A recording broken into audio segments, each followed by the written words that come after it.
Welcome to Real Talk Unfiltered. My name's Eric Bruns, and with me is my co-host Stephen Brock. Stephen, how's it going, buddy? Doing good. Doing Wonderful good? Monday morning, right? Yeah, Yeah. God. Yeah, is that why we feel weird today? It's just another Monday, dropping off the kids at summer camp and moving on to a whole bunch of other things, trying to get into the Yeah. mix. But Let's go. yeah. But it's kind of funny. I was thinking the other day, I was kind of scrolling around on Instagram as one does, when they're just hanging out, not doing anything and wasting time. And I started seeing all these mortgage reels on there, people talking about how you need to buy now because mortgage rates are going up, or you need to buy, don't miss the opportunity. And it always just kind of gets me thinking on stuff like how, I mean, I understand how it does. I know you do, but I think it'd be helpful if we talk about how mortgage rates actually work, like how they get determined, why they go up, why they go down, to kind of help educate people and to kind of maybe talk some strategies moving forward from there. So I don't know, Stephen, why does the mortgage rate fluctuate? What causes it to go up and down? Supply and demand, like everything else. Okay. The demand That's for makes it easy. Well, you got mortgage-backed securities that really hold the weight of it all. Most right. people think, okay, the Fed raises the rate, that's what's going to happen. That they're actually raising mortgage rates, and that's not necessarily true. It has a little bit of a factor that when they do raise that rate, that it affects the mortgage-backed securities to a point. But when there is just more demand for those bonds, then it slowly brings down the rate. Now, reverse opposite, when there's less demand for it, and you see the mortgage-backed securities pricing fall, mortgage rates go up, kind of thing. So less people want to buy that Mm-hmm. product, best way to put it, want to buy that bond, then there's less investment into it, then the rates will start increasing. Yeah, I always think it helps to think of, and it's really all rates when it comes to bonds.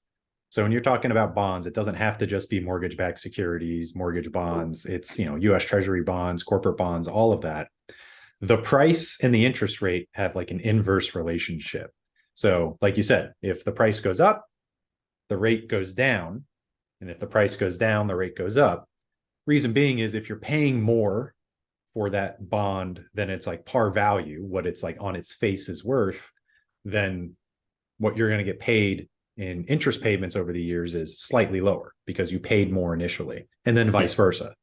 So it's really like you said, seems to be showing like, hey, if mortgage rates are going up, that means people are only willing to buy those bonds at a lower price, right? exactly. Which means that they have less confidence that they're going to be able to, or really that the long-term economy is going to be doing well, that people will be able to actually repay those loans. That's usually the mindset that people have. So I know we talk to a lot of people. Sometimes you start talking to them about that stuff, and what kind of reaction do you usually see with folks when you start trying to describe that? You're speaking Chinese to them half the time. They know it's Chinese, but they don't know what you're saying. They get the glazed look over their face with it. Even talking to other LOs, they have no clue what's actually going on with it. So it's kind of surprising, kind of shocking that you have people in the industry that have no clue how rates actually work and what's Mm-hmm. actually the cause and effect of them. So it's scary out there for some people. Like they don't actually study it, see what's going on. I mean, so many people throughout that, marry the house, date the rate aspect of it. And is that kind of bite them in the butt right now? It could be. It definitely can be. Can It's you not. explain? I know I've heard that a billion times. You have. Can you explain though, for those that haven't, like what does that mean exactly? That phrase. So it's buy that house, don't worry about your rate kind of thing. And which So with buy the grain now. of Don't worry about the future. Just buy now. yeah, buy now, don't worry about what's happening in the future with and it's supposed to mean about the rate. Like, don't worry about the rate. A Mm-hmm. lot of people are just so rate conscious, and it really doesn't mean too much. Yeah, it's your principal and interest, but when it comes down to it, is can you afford that monthly payment or not? You can't bank on. That's what a lot of people were banking on last year was like, okay, the rate should be down by next summer. Well, here we are, and they're almost as high as they were in October of last year when we really saw that peak happen. Mhm. Um, so what that did is people that were banking like, oh, after that first or second year, when the rates go down, I'll refinance and I'll have a lower rate. But they were barely making able to afford that first payment that they had. So that's kind of biting people in the butt with it now. So that's why it got overtopped, overplayed. It was meant for good. It makes sense. Marry the house, date the rate, but be able to afford that payment and live off of the current payment. It's supposed to Right. be a cherry on top is when the rate goes down, you refinance and have a lower payment to live off of than before. Yeah. You see, to me, that's a great example of taking short-term thinking and trying to marry it up and goose it up to make it seem like a long-term play. Because there is a kernel of truth to that. I know my personal feelings, as a financial planner, is when I hear that, it always makes the hair on the back of my neck stand up a bit. Yeah, Because what it sounds like to me is you're just trying to get somebody to pull the trigger on something for a transaction right now and not wait. It's a sales tactic, is what it sounds like to me. Whenever I hear that, I'm like, whoa, hang on. Like, can this person, like you said, can they afford this in perpetuity? Or are mm-hmm. they banking on rates dropping so that then they can then afford it in the long term?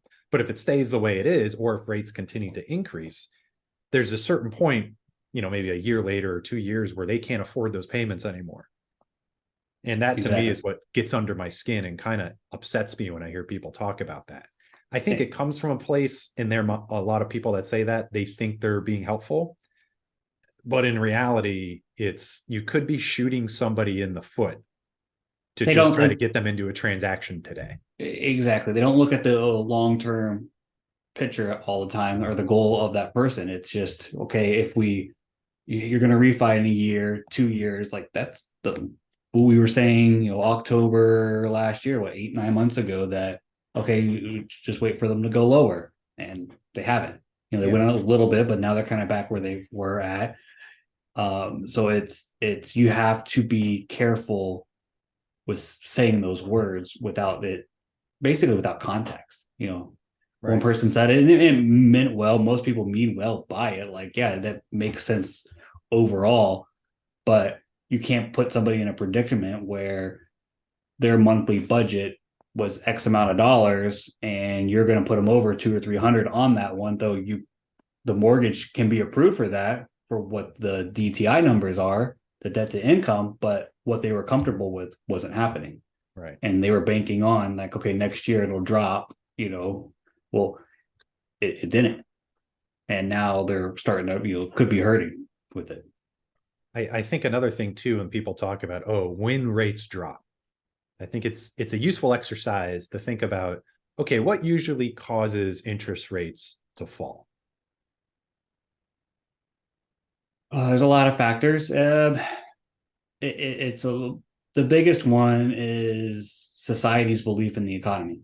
If the Mm-hmm. economy is rolling and doing well, rates start going down from where they're at.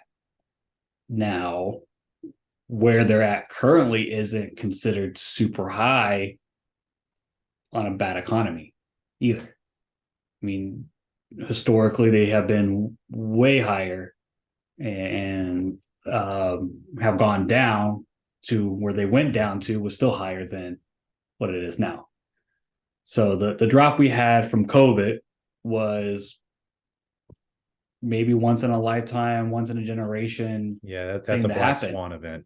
Exactly. Like you're basically going to need a pandemic size event to happen to get the rates to drop that low. And they were already semi low because the economy was doing so well beforehand that they were just trying to keep that economy going. So they dropped it.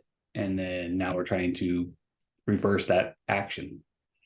So yeah, usually, we talk about the inverse relate or not inverse, I'm sorry, but kind of the indirect relationship between the federal funds target rate and, a mortgage rate, 30-year fixed, whatever. Mm-hmm. They influence, or the Fed rate influences it heavily, but it's not a direct No. correlation. It's, indirect. A lot of the times when we're talking about, people say, oh, rates will drop because XYZ. The other reasons, the big thing, obviously, the Fed's been raising rates so fast on was to fight inflation. Inflation's about halved from its peak Yep. last year, but it's still pretty high. The Fed's target being 2%. There's other ways, they're trying to engineer what's called, a soft landing, meaning they bring inflation back under control without sending the economy into a recession. Still, the jury's out on if that's going to happen or not. But the other part is when the economy does poorly, if you go into a recession, people start, the economy is shrinking. People tend to lose their jobs in a recession, right? Mm-hmm. So if the thing that brings the rates going down back to where someone's like, oh, I can refinance at 3% or 4%, but then they've gone and lost their job because the economy's tanked into a recession, then that you're not gonna be able to refinance. Period. Yeah. Right. I mean, if you don't have income, are you gonna be able to refinance on that house, Stephen? You're the mortgage guy. You tell Nope. me. No, no. The bottom line for a mortgage is, can you repay it? That's all they care about. Right. And if you're somebody that has a ton of assets where you could just pay off cash the thing anyway, Yeah. I mean, there's specialty loans where yeah, you don't have to special have it. cases, but that's Yeah. not most people. And Yeah. a lot of times those people aren't necessarily getting a mortgage. It's what I'm trying to say is there's a lot of things that could happen that derail your refinance plans if you're banking on refinancing in the future in order to afford the house. And to me, it's you refinance. You got the house, you love it, great. That it does its purpose for you. If all those boxes are checked, you can afford it, you're comfortable with the payment. Then when you refinance, it's a cherry on top. You can take Yeah. that money and you can, the extra money you're saving a month, apply it to principal, put it somewhere else to make more money off of it, or vacation or whatever. But it's the cherry on top that of everything else with it. Now, with that being said, is a lot of people don't look at when rates are high, is it an opportunity for someone to buy? Mm-hmm. It is. Again, you have to afford the payment.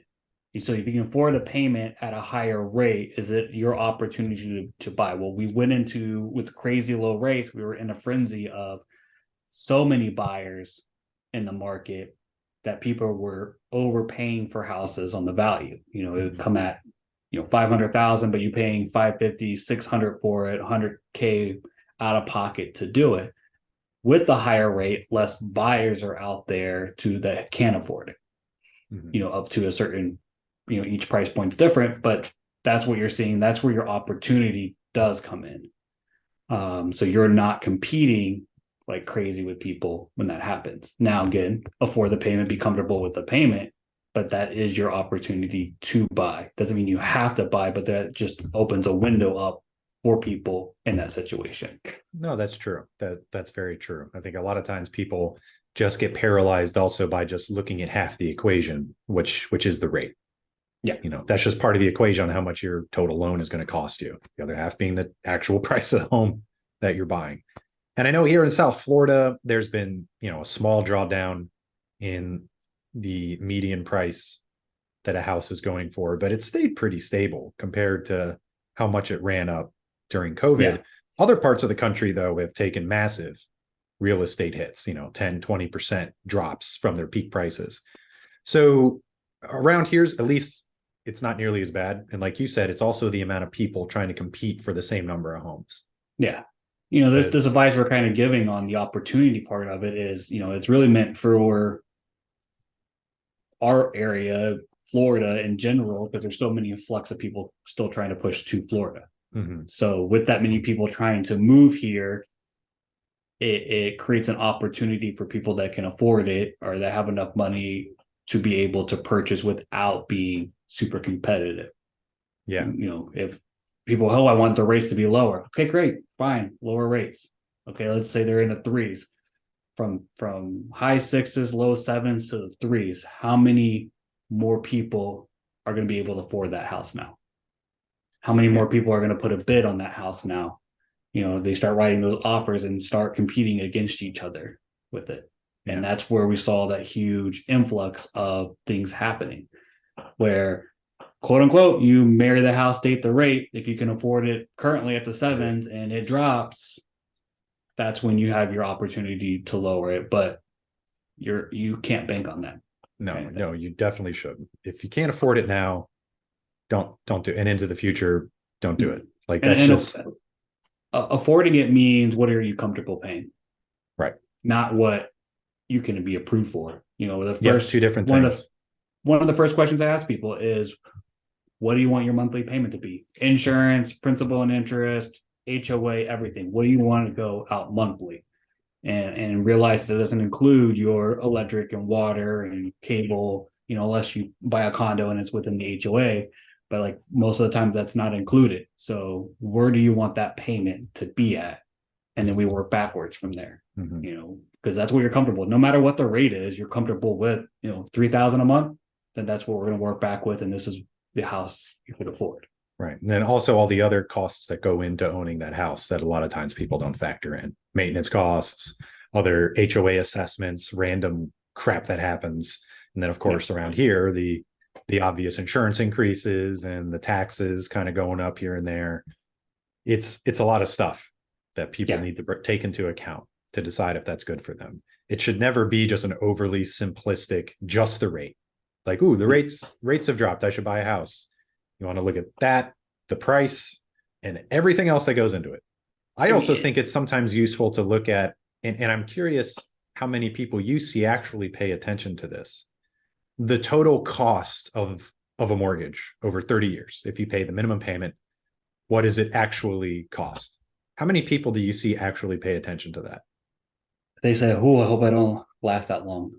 That's usually what they say if they do pay attention to it. Most people don't. I mean, it's on the loan estimate, so they're going to see it's on last page of it. Where if you pay the minimum at this rate, how much is it going to cost you? And I Mm-hmm. mean, you feel like you're almost doubling your what you're borrowing with it. Yeah, Not all the time, but like that's what it seems like because it's just so much. And now, granted, you don't have the cash; so this is your only option. But yeah, a lot of people don't pay attention to that whole 30 years, and that's um just a loan, just the principal and interest mm-hmm. with it. Not the other stuff Not either. you know, people don't realize, a lot of people don't realize is that your principal and interest payment stays the same throughout the 30 years, but what gets applied to principal and what gets applied to interest is different. Your Just interest about to is bring front that up. loaded. Yeah, the Yeah. interest is front loaded. Yep. People don't realize that. They don't look at the breakdown of the payment very often. And that's Yeah. important because one person thinks, oh, if I just make the minimum payments, then at year 15, I'll just lump sum, just pay it off. It's like, well, you've already eaten the lion's share of the interest payments. So Yeah. you're probably not saving as much as you think. It's usually year 5 and 6 is when they start getting close to evening themselves Yeah. out, where it's almost 50-50, where you're what you know $1,000 in principal and interest, and it's 500 and 500. It's roughly about year 5 and 6 is where you start seeing it. But I mean, it's the next year it might just be, 499 and 501. So you're still not putting a lot more to principal with it, and Right. that's why people don't understand that, like when they close on their house and that loan, that it might be a year, within a year they might have their loan sold to two different companies that I would say, okay, now we're going to service it because Right. all the money is made in the interest. So Mhm. if it's a $500,000 loan that we closed on, company A comes around and says, okay, we'll buy it for 515. Like, why would you pay more than what they owe on it? Well, because they're going to make all that interest off of it. Yeah. And then usually after the second time, it's not worth somebody else coming to buy, or even after the first year, because so much interest was uploaded up or front loaded that it doesn't make sense after 2 or 3 years to pay more with it, because they're not going to get as much. Their yield is a lot smaller with it. Yeah. So, what do you think are some strategies for folks to kind of succeed and do well in the current environment? Do you think it's like you said, does it make sense to wait to, if you can afford it now, pull the trigger because rates might go up, might go down, you can always refinance? I mean, what do you think? It's your opportunity is there and you can seize it now. Then it's smart on the sense of, if you're purposely waiting for the rates to come down, not because you can't afford it, like you can afford now, but if you're purposely waiting for the rates to come down, you might be paying more when there's more buyers in the market. So Yeah. that's one way. If you're waiting for the rates to come down so you can afford more, that's a different story. It's like you basically stuck with having to do that or make more income. That's your only other option with it, or buying down rates, which doesn't always make sense either. That's a whole other episode on there. Yeah. Uh, so it depends on their ultimate goal. I mean, really, it's the long term goal. I mean, everybody needs a place to live, and a lot of people don't want to hear this, but it might be smarter to rent for another year to 2 years to let the market do what it does. Let you build. The usually I tell people like the reasons you're going to rent is you can't afford anything that will sustain your needs. So you're going to have to rent, but we know that that market has gone up as much as anything. Your income is not stable enough to buy, so you're going to have to rent. And your third one is you're very transit. You don't know if you're going to be staying where you want to be the next year or two. Yeah. Hey, you're just trying to figure out, maybe you just move to Florida, so you want to rent for a year or two to figure out what area you're going to like. Hey, my job might transfer me, whatever the case is. Those are your biggest reasons to rent instead of buying right now. Yeah. Yeah. No, that makes sense. Yeah, it's just there is no one size fits all with this stuff. And if anybody's trying to say, ooh, pull the trigger right now, no matter what, rates are gonna do XYZ, just take it with a grain of salt and just Yeah. be careful with that stuff because nobody has any clue in the short term what's going to happen. Could go up, could go down, No. could I go mean, left, right, sideways. Who knows? our biggest prediction of the rates falling. I mean, we were recording this July 10th. July 10th, yeah. Was supposed to be May 10th of this year that the rates should start coming down because of following inflation. That last number from April of 23 was going to fall off, which in hindsight would have, it's what the market was trying to do. If you watch the mortgage-backed securities, you can see the candle wicks of everything. Like it was trying to, the demand was trying to increase, but then you had Silicon Valley go under, you had First Republic go under and get bought out. Like these other economic crises happened that affected that demand that they so it kind of pushed everything down. And I mean, if you, it's just right there in the data, you can see, okay, May 10th, it tries to, the candle wicks are huge, but then they're going down because they're trying to push themselves back up, but they're actually coming down, which is making rates go up. Yep. You never know what's going to happen in the shorter medium term. It's just, who knows? Yeah. So in the long tell term, people, you try to be optimistic, but exactly, for the payment that you look at the payment that you can afford now. Don't focus just on the rate. Even some people always want to go like, oh, I'm going to find the lowest rate. Okay, got it. Look at the fees. What is that person charging on their fees? Can they actually close your loan too? That's the other aspect of it. Yeah. The fees are the biggest thing. Just because I might be an eighth of a point higher than somebody else, or even a quarter, but they are charging you $4,000 or $5,000 worth of fees and saving you $10 a month. Your ROI doesn't make sense. You have to look at those aspects of it too. With your monthly payment and your cash to close are two biggest factors in it.